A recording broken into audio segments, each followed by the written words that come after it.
Welcome to the Kansas House, the People's House.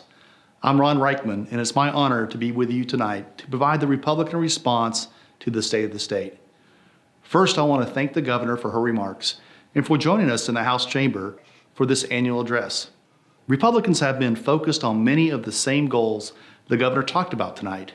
While we sometimes disagree on how to achieve these goals, my hope is we can always disagree in the spirit of cooperation and civility. However, it's not enough to talk about our goals. Your elected officials must deliver for you, for our families, for our future.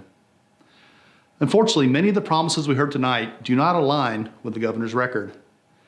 The governor says she wants to reduce the sales tax on food, but she vetoed the plan to do just that. The governor says she wants to spend one-time income tax relief to Kansans, but a year ago, she blocked Kansans from meaningful income tax relief in order to feed government spending. The governor says she wants to foster economic growth, but she closed small business and she vetoed a plan to offer them the recovery loans they needed to weather the closure. In just 2 years, Governor Kelly has vetoed property tax relief for our families. The governor blocked a scholarship plan so that more of our young people could afford the education they need to enter the workforce. She's vetoed protections of our Second Amendment rights. She has opposed efforts to preserve our culture of life that Kansans have upheld for generations. She's attempted to drive up debt by mortgaging the public retirement fund. And the governor used Kansas's money to pay out millions of dollars in false unemployment claims to overseas fraudsters. Many Kansans say they have grown tired of broken promises.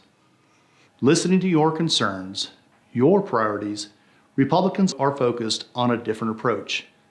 An approach that will responsibly ratchet down the sales tax, not only on food, but on everything else our families need to buy.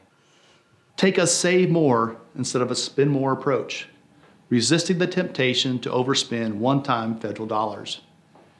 Stabilize the CAPERS retirement fund so that our teachers, our firefighters, and other public employees know we'll be there for them when they need it.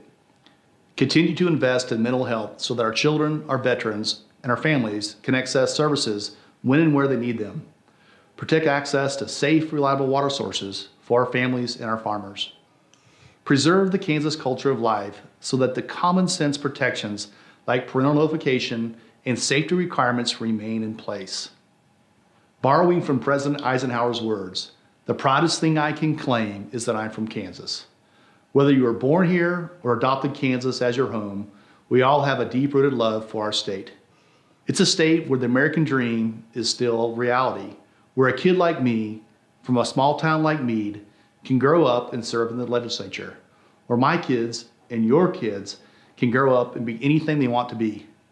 As Republicans, we pledge to keep that promise alive through smart economic decisions that don't drive up debt, through meaningful tax cuts instead of small, one-time handouts, through steady leadership that will keep businesses and good-paying jobs in our communities instead of forcing them closed.